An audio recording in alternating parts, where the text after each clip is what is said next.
But I just want to congratulate you. It's a very big deal. When you come out and when you leave the room, you'll see that we just, over the last few minutes, literally shot out a boat, a drug-carrying boat, a lot of drugs in that boat. And you'll be seeing that and you'll be reading about that. It just happened moments ago. And our great general, head of the Joint Chiefs of Staff, who's been so incredible, including what took place in Iran, knocking out potential nuclear power for a long time to come. I think within a month they would have had it if we didn't do what we did. But he gave us a little bit of a briefing, and you'll see. And there's more where that came from. We have a lot of drugs pouring into our country, coming in for a long time.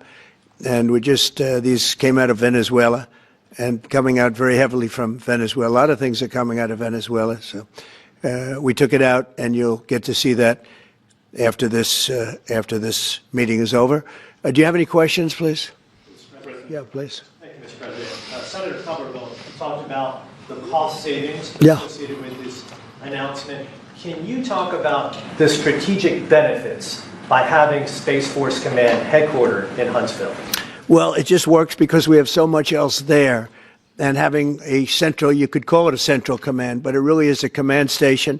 Also, even locationally, where it is, and when you think about flying distances, if you can save a half an hour as fast as some of these planes go and things go, and even the rockets go, if you can save by having the best location. So we went out, as you know, to experts, and we had 4 different groups of experts. They all said this was the best location. I also loved it from the standpoint, I know the people of Alabama, they are great people, work hard, and there's no games, and they're very proud of it.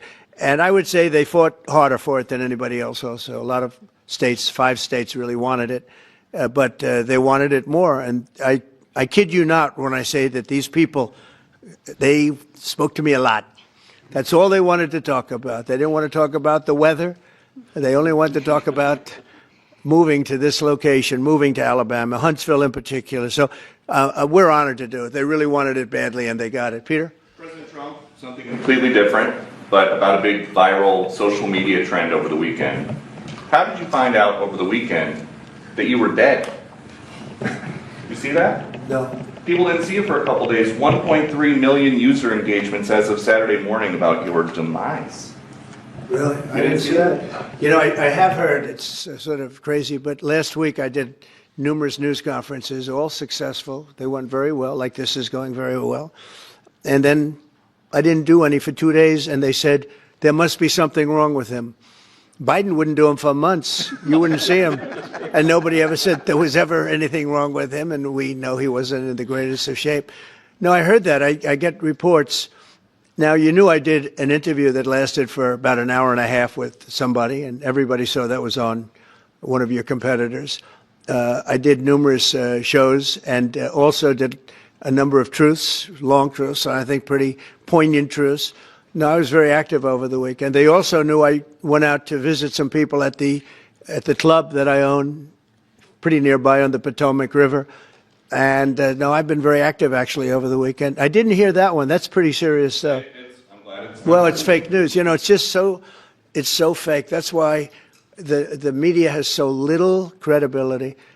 I knew they were saying, like, is he okay? How's he feeling? What's wrong? I said, I just left. And it's also sort of a longer weekend, you know, it's Labor Day weekend. So I would say a lot of people know I was very active this Labor Day. I had heard that, but I didn't hear it to that extent. Go ahead, Peter. Something else. We know that this country has a huge problem with school shootings. You've said that you're open to sending the National Guard pretty much anywhere. Would you ever consider sending an armed National Guardsman to every school?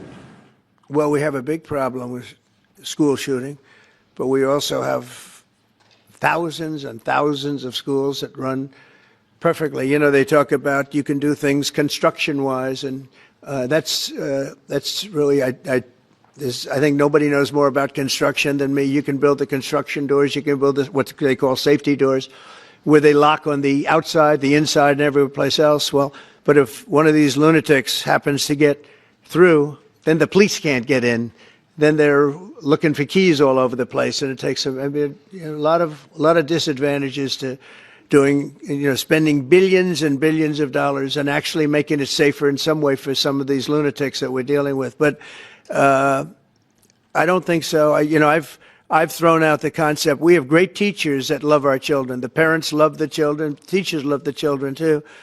And if you took a small percentage of those teachers that were in the military, that were distinguished in the military, that were in the National Guard, et cetera, and you let them carry, that's something that a lot of people like. I sort of liked it. It'd have to be studied, but they're trained.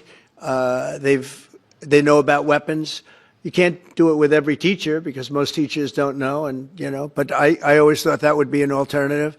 But it just, we've had a lot of instances. Other countries have also. They have different kinds of problems than we have, but we do have, there's something going on, and it's a bad thing. Yes, please. Have you spoken with President Putin in the past week? Have you spoken with President Putin in the past week? Yeah, I don't want to, I have learned things that will be very interesting. I think in the next few days you'll find out. Will there be any consequences if there isn't some type of announcement of a meeting with President Putin and President Zelensky? Yeah, and what could those consequences be? We're going to see what happens. We're going to see what they do and what happens. I'm watching it very closely. Last week they lost 7,000, between the two countries, 7,313 soldiers, to be somewhat exact, for no reason whatsoever. And they're Russian and they're Ukrainian, but, they're soldiers. I want to see it end. Yeah. Mr. President, have you decided you're definitely going to send National Guard troops to Chicago? I didn't say when, but the answer is, look, Chicago's very interesting because I watched Pritzker get up and say we don't need help, we're safe. But 2 weeks ago, they had 6 people murdered, and they had 24 people hit by bullets. Last week, as you know, it was 7 people, 24 people hit, and 7 people died. And then over the last 2 days, that was the crown jewel. They had, I guess, 9 or 10 killed, and 50 hit with bullets. And you have this governor get up, who's a terrible governor. Probably he and Gavin Newsom would be probably the 2 worst and most naive. They're naive. Either they're naive or they're very untruthful. And he'll say, we don't want any protection. We don't need. So in the last 3 weeks, he's lost almost 20 people killed. There's no place in the world, including you can go to Afghanistan, you can go to places that you would think of. They don't even come close to this. Chicago is a hellhole right now. Baltimore is a hellhole right now. Parts of Los Angeles are terrible. If we didn't put out the fires, and I mean the other fires, the bullet fires, they didn't do a good job with, they should have had the water coming down, like I said. We had to release the water. We had to go in and release the water to L.A. It's so badly run. But if I didn't send the National Guard into Los Angeles, I would be making an announcement today. I'd be talking about Huntsville, and I'd simultaneously be saying, by the way, the Olympics is not coming to Los Angeles. If we didn't do that, and even the sheriff, the top law enforcement person in Los Angeles said, we could not have handled it without them. So that's what he said. Can you make your mind up on Chicago, though? Well, we're going in. I didn't say when. We're going in. When you lose, look, I have an obligation. This isn't a political thing. I have an obligation. When 20 people are killed over the last 2.5 weeks, and 75 are shot with bullets. So let me tell you a little story about a place called D.C., District of Columbia, right here where we are. It's now a safe zone. We have no crime. It's in such great shape. You can go and actually walk with your children, your wife, your husband. You can walk right down the middle of the street. You're not going to be shot, Peter. You're safe. Everyone likes you anyway. They probably wouldn't do it. But it's so dangerous. And there are people in this audience you've suffered greatly. There are people in this audience that have been mugged and hurt badly, and they don't want to talk about it. Maybe you were very brave in talking about it. You made quite an impression on a lot of people. I appreciate it. But there were other people in this room that have been hurt very badly just walking down the street in D.C. Washington, D.C. is a safe zone right now. It's a safe city. The restaurants are open. They're booming. You can't get a restaurant. New restaurants are announcing that they're going to be open. This took place in 12 days. Now it's 15 days, but 3 days ago it became what's known as a safe zone. It's a safe city. And this city was really bad. Really, really bad. We took 1,600 people out, hardcore criminals that will not be coming back anytime soon. And we're very proud of it. You know, to have our nation's capital lose every week. You know, it was like years, many years, where every single week somebody was killed for many, many, many consecutive weeks. This went on for years. And then we had, last week it was announced that nobody was killed last week. And I made that announcement in front of a very distinguished leader of a country.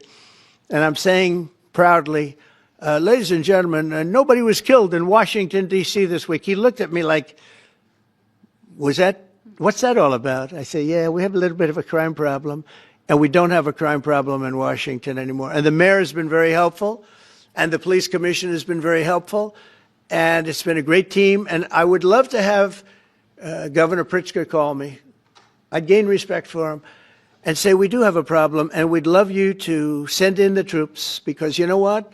The people, they have to be protected. I saw today on one of your networks, not a friendly network, really the opposite, I would say, very unfriendly network. And they interviewed about 12 people on this morning. Most of them were African American, they were black. And they were saying, please, please, please let the president send in. These were people from Chicago. Please, we need help. We need help. We can't walk outside. We're petrified. If the governor of Illinois would call me up, I would love to do it. Now, we're going to do it anyway. We have the right to do it because I have an obligation to protect this country. And that includes Baltimore. I saw where Governor Moore was asking me to take a walk down the street of Baltimore. Well, Baltimore is a very unsafe place. It's rated number 4 in the city, one of the most unsafe places anywhere in the world. But, you know, we took care. This was a beautiful thing that happened in Washington because we showed that it could be done. And this wasn't just sending big, strong guys, and they are big and they are strong. You know, we had a great decision from the Supreme Court that had to do with sort of talent. It had to do with you are put down based on merit. You can hire based on merit. So merit for a soldier or for a policeman is strong, physically fit, having a certain ability, not a person that is woke and got the job through woke, but wasn't strong enough to lift a gun out of the holster, et cetera, et cetera. No, I looked at the police. As you know, last week I went over, we had a meeting there had to be 300 people, and they were all very impressive looking. And when the bad guys see them, they're not going to do a thing. And so I'm very proud of Washington. It serves as a template, and we're going to do it elsewhere. But Chicago is certainly going to be high. I would love to have him call. I would love the governor of Illinois. I'd be honored to take his call. All he has to do is say, sir, we need help. It's out of control. And everyone knows it is. He's not kidding anyone. I would love to have, I would say, Governor Moore call, because I watched him over the weekend trying to explain that Baltimore, what they need is housing. No, they don't need housing. They need to get rid of the criminals. These are hardcore criminals. You know, we took many people off the streets of Washington, D.C. They're hardcore. They're not going to be good. In 10 years, in 20 years, in 2 years, they're going to be criminals. They were born to be criminals, frankly. They were born to be criminals, and they're tough and mean, and they'll cut your throat, and they won't even think about it the next day. They won't even remember that they did it. And we're not going to have those people. Washington, D.C. is now a safe zone. It's a safe place. And you can walk, Katie, you can walk right down the street with, by the way, one of the biggest human beings I've ever seen, which is her husband. He was a football player for like 11 years in the NFL. He's a big person. But big doesn't mean anything when they have guns and when they have knives and everything else that they have, right? But you can walk right down the street, even by yourself, and you're totally safe. Washington, D.C. is a great thing. Yes, ma'am, please. Mr. President, as you calling on Democratic leaders across the country to work with you on crime.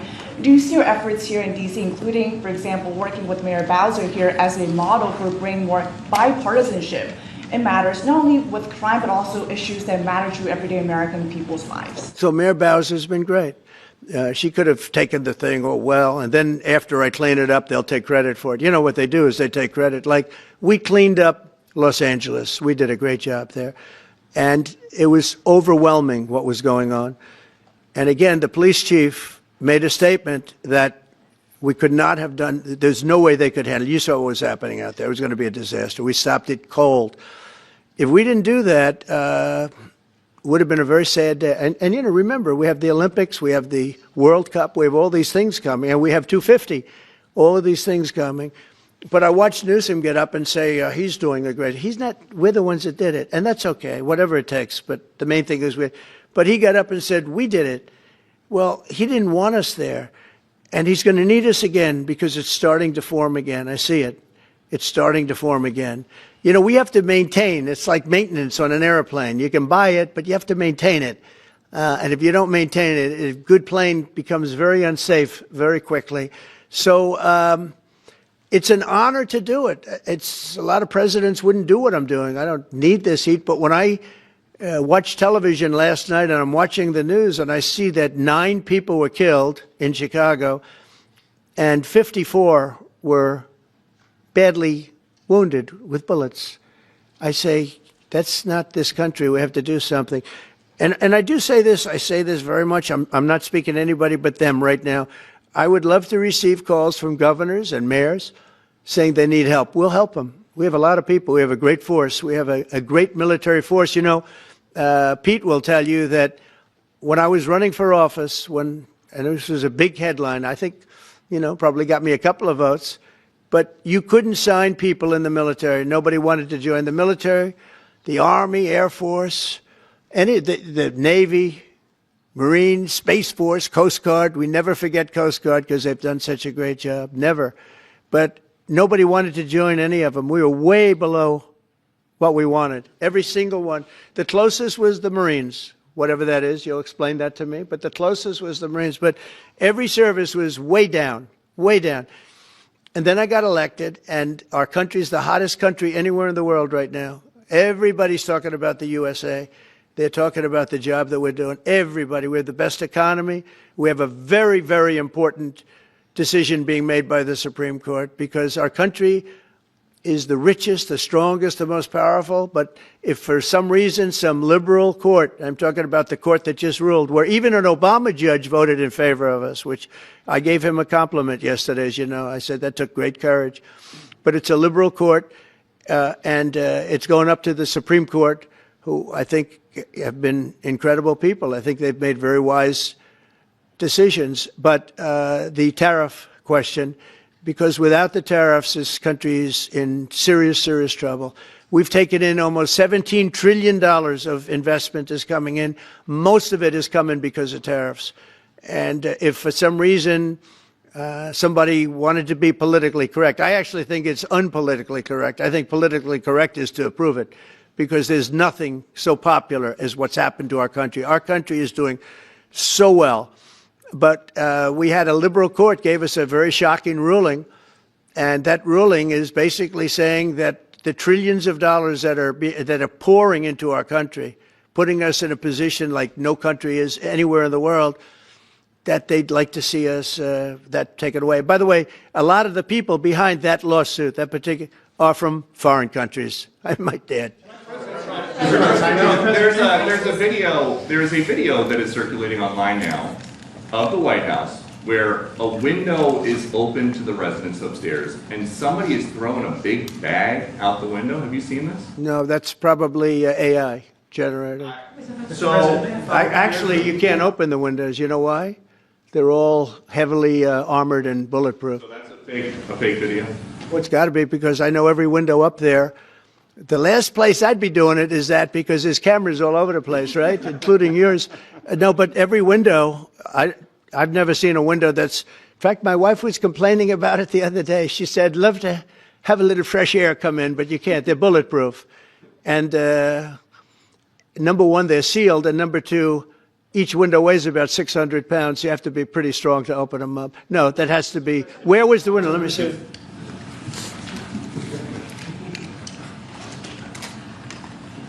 Maybe from the renovations? Which is the window? It looks like this is on the 15th Street side, I think. So right here. Yeah, those windows are sealed. Those windows they're all sealed. You can't open them. What you were saying regarding the federal. It's the kind of thing they do. And one of the problems we have with AI, it's both good and bad. If something happens really bad, just blame AI. But also they create things, you know, it works both ways. If something happens that's really bad, maybe I'll have to just blame AI. But there's truth to it because I see so many phony things. I saw something as I was growing up from the time I was a baby till now. I said, who did that? It was AI generated. So it's a little bit scary, to be honest with you. But those windows are all very heavily sealed. Thank you, Mr. President. I want to follow up with what you were saying regarding that federal appellate court that ruled against you and your administration as it relates to your ability. Well, they ruled against our country, the court, and they ruled against us before. It's a very liberal court. You called it highly partisan in your. Well, it certainly is. It certainly and in is. fact, it was along ideological lines, 7-4. Well, except that we actually got one of the Obama judges that was appointed by President Obama voted in favor of the tariffs because he felt it was imperative for our country to thrive and survive even.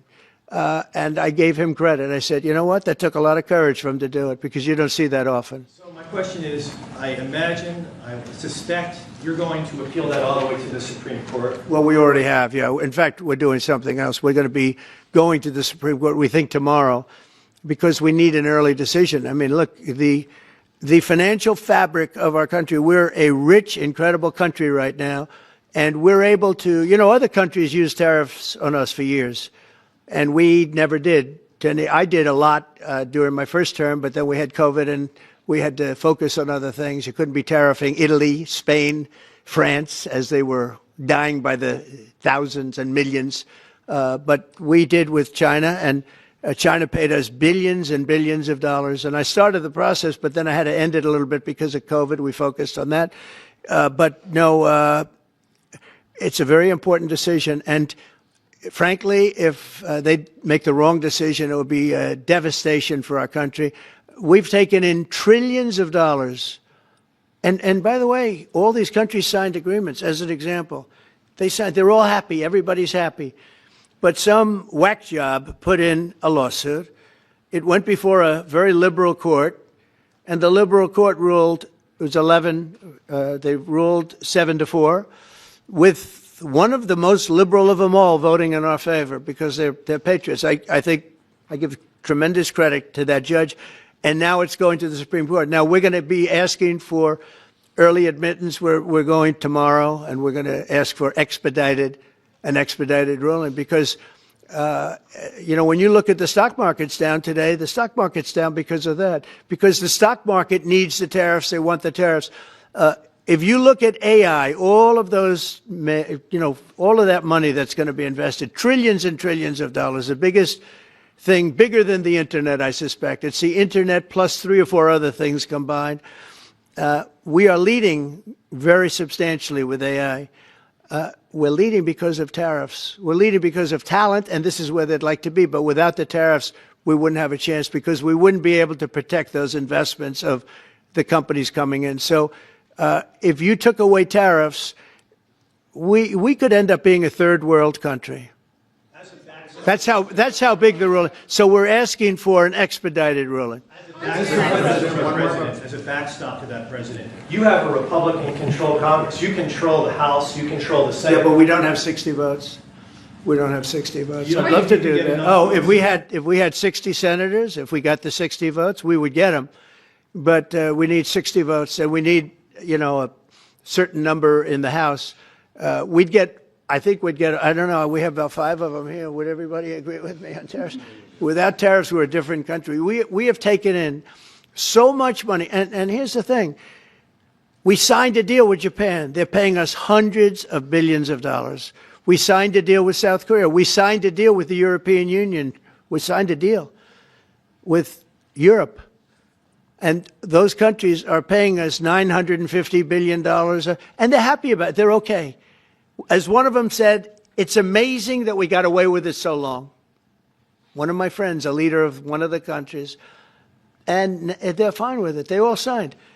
If that ruling ever went against us, I guess we'd have to give back hundreds of billions.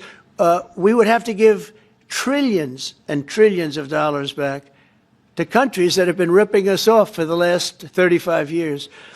And I can't imagine it happening. On a legal basis, they have no legal basis whatsoever. But on a common sense basis, it would destroy America. Okay. We talked about controlling the sky. On Sunday, the satellite signal of Ursula von der Leyen's plane was alleged. With Ursula? Well, she had an interesting event. She's a tremendous woman. And so what are you asking me about her? NATO is concerned about it, I do too, about this. Sure, NATO is concerned about it. Well, nobody knows where it came from, but they did take away her ability to use a phone. You know? Sometimes that's a good thing. Sometimes that could happen to me. I'd be very happy. Mr. President, reducing the tariffs on India from 50%. What does that mean? Are you considering taking away some of the tariffs that you've imposed on India? You had posted. No, we get along with India very well. But India has, you have to understand, for many years it was a one-sided relationship. Only now since I came along, and because of the power that we have with tariffs, India was charging us tremendous tariffs, about the highest in the world. They were about the highest in the world, number one.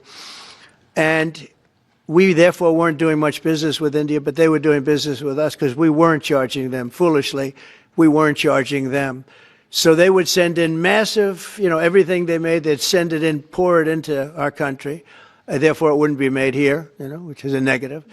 But we would not send in anything because they were charging us 100% tariffs. And, I'll give you an example, Harley Davidson. Harley Davidson couldn't sell into India. There was a 200% tariff on a motorcycle.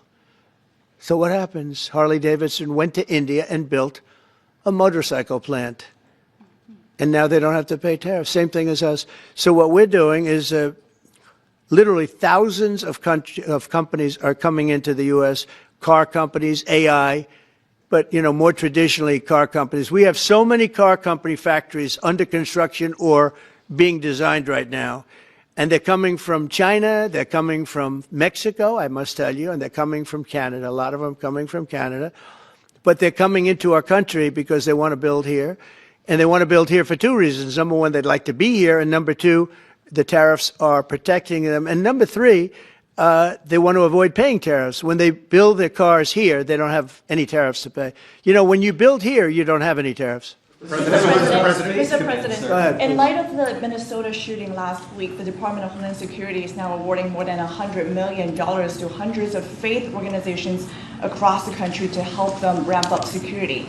What's your vision for further protecting religious liberty across the country amid incidents of threats and So violence? religious liberty is so important, and we're talking about every religion now, and we're doing things on that nobody else has ever done, and we're going to be having a big announcement in about 2 weeks on that question. Yeah, please. On Space Command, sir, are you concerned that people may not be willing to relocate from Colorado to Alabama? No, I'm not worried. It will get somebody else. Colorado. The problem with Colorado is they have a very corrupt voting system.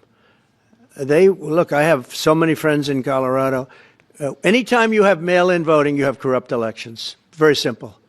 It's very simple. Even Jimmy Carter said it with his commission. They set up a commission with him and Scoop Jackson and some people, highly regarded people.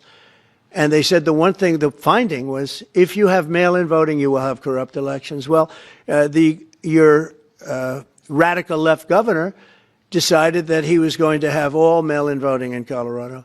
Once you have all mail-in voting, and for whatever reason, the Democrats cheat. And they cheat like, they're not stupid. That's the only thing. They're no good on policy. They're no good on management. They're no good at government. But they're great at cheating. And they stick together, too. I give them credit for sticking together. Mr. President, Please. Obviously, this is a big win for national security, moving this to Alabama. We've all can agree with that. Big. Is there any idea of the economic impact this has on the state and on that local area? Katie, do you want to answer that? Look, go ahead, George. Please go. This is going to be tremendous. I mean, the state of Alabama, what we've seen through this process is the worst of Washington. We've seen politics get in the way of what is best for the warfighter, what's best for national security.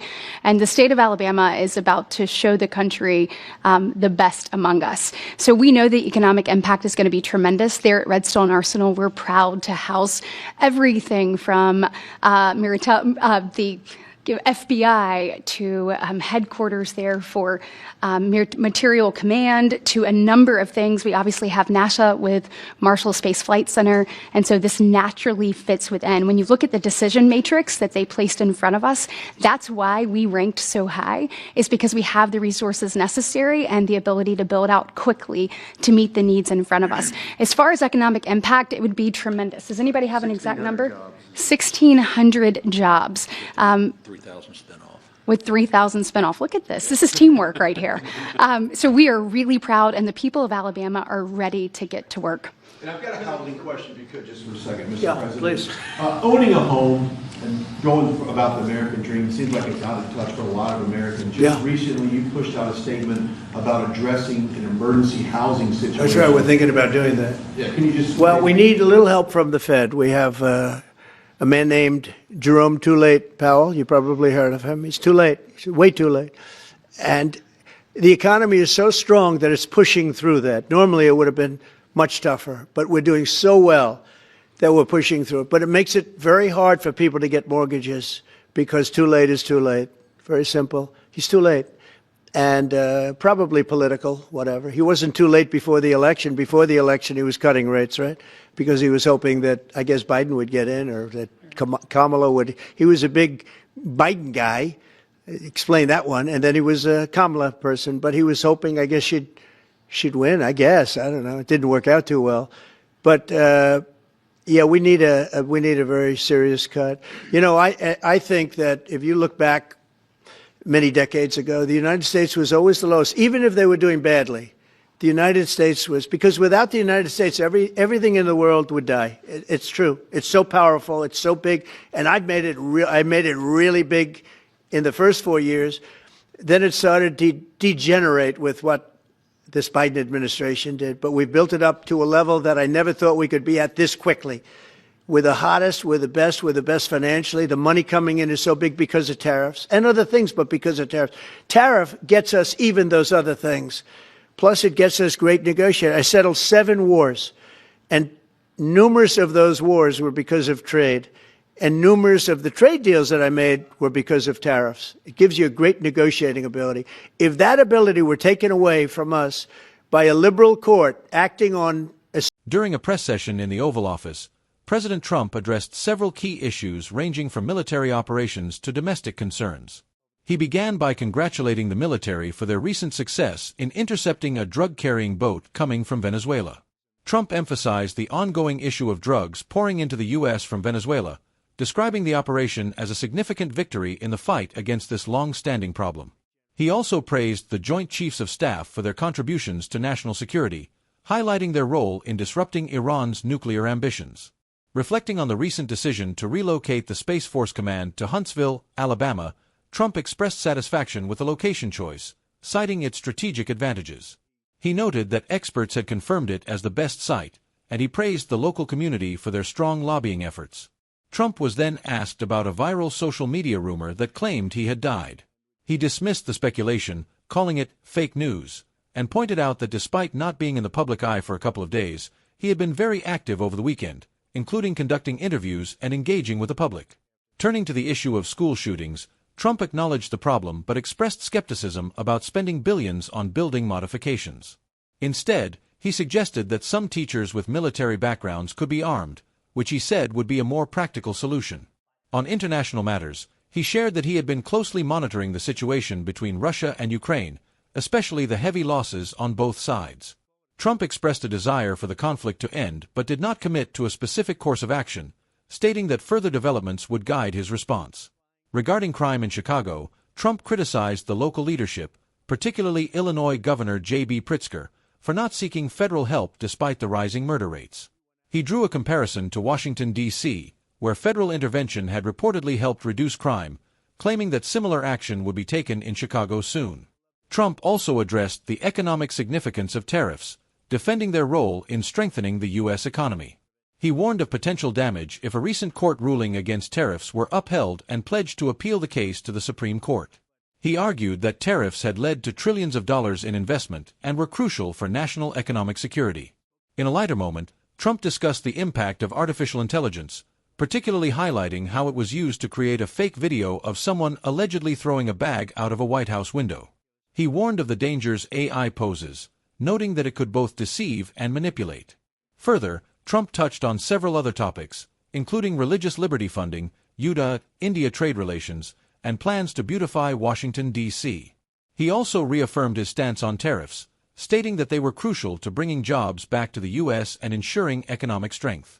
The press conference was filled with a mix of policy discussions, reflections on ongoing challenges, and a glimpse into the president's approach to tackling some of the nation's most pressing issues.